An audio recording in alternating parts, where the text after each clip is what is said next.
The old daily commute is back, but have you noticed when you've been looking out the windows that our urban areas are starting to green up just a little bit more? I mean, everywhere you look, hanging off are city high-rises, tucked in around our offices in the CBD, spilling out onto our streets. And then there's this.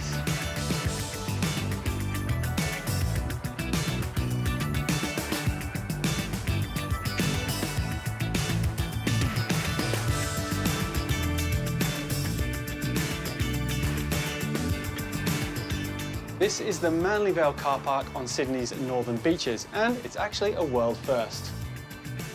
This is a living, breathing green machine that combines science and the power of plants in a very unique way.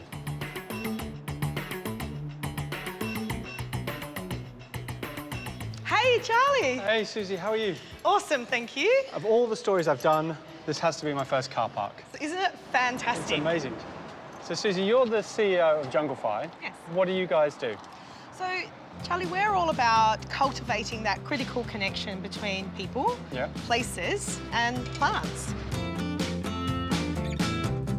So how on earth did you guys get involved with a car park? Because it's not where you normally see a green wall, is it? Absolutely. This is a very unique car park and the first of its kind. We got involved because the Transport for New South Wales decided that this was a fantastic opportunity to not only solve one problem of people parking and taking the beeline into the city, but they realised that they could do something more than that. It certainly does look so much nicer than a metal facade would. And absolutely. Green walls, they give you so much more than just look amazing. They're good for well-being, they're good for sound pollution, air pollution. Biodiversity. Biodiversity. What makes this one different?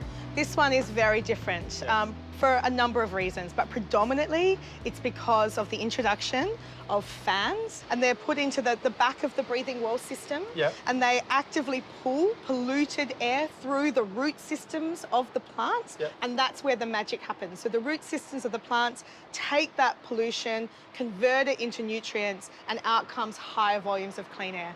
Amazing.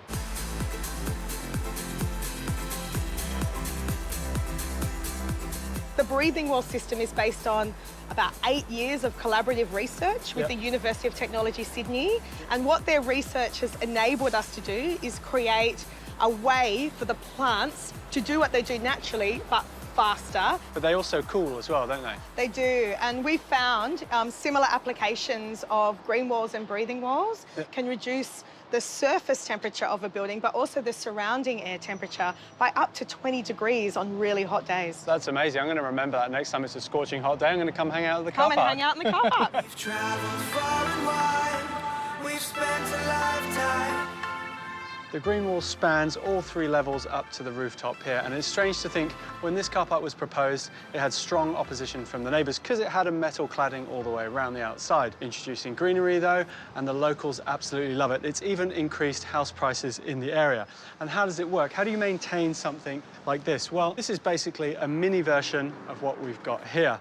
Each individual hole gets potted up off-site at their nursery and they get brought in. You'll notice these holes in the back. So the fan system forces air into the back here. The pollutants have got nowhere to go, but get cleaned by the plants and out into fresh air. The clever part about this is these panels actually lift up, rotate, move around so you can access the plants and do all the maintenance that's needed. The planting, that gets done off-site at the nursery. They simply plant up these modules, they can bring them in and swap them over. The irrigation is really interesting as well. It runs along the top and drips into the mix. This looks just like a cocoa fibre with some fertilizer through it. Of course, there's a lot more into it, but that's the basis of this.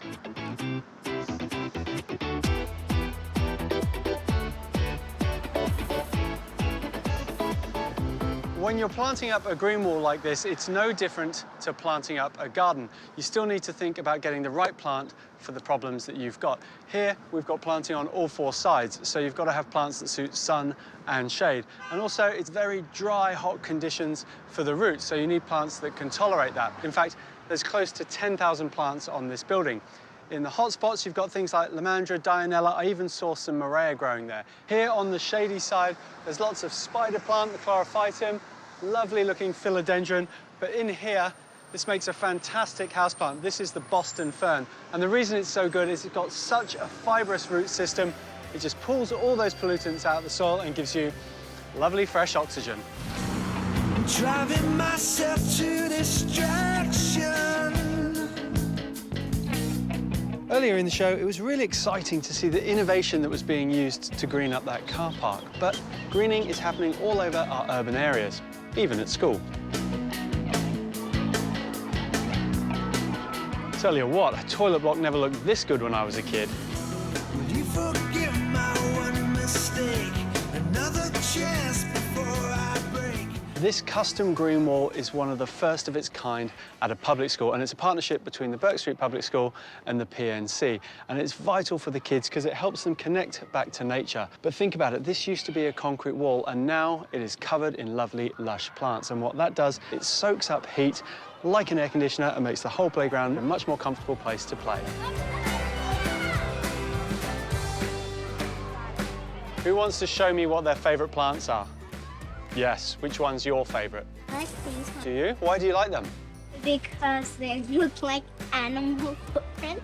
They look like animal footprints, they do. You like that one? Why do you like that one? Because it kind of looks like a claw.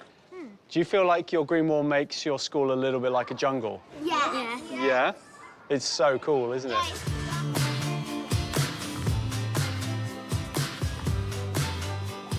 Have you noticed that some of your plants have even got flowers on them? Yeah? These are types of ferns. Do you sometimes like to come up and touch them? Yeah. They make a nice noise, don't they? Yeah, they just like in nature. They're very Like fluffy and soft. Fluffy and soft, they are. And I could see like a purple thing on it. A purple leaf up there. Yes, I can. That one's called Strobilanthes. Has a very funny name. I think more schools and buildings should get more green walls. Do you? Nature and life is really important.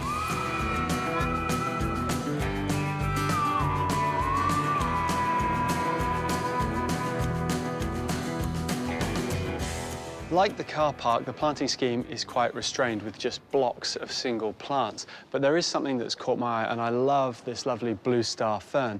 The glaucous colour helps to bounce light around, and when it's en masse like this, it's got an amazing texture. Now, unlike the car park, this was retrofitted, so it doesn't have any of the fancy fans, but it is still a modular system. And having a green wall like this comes with many benefits.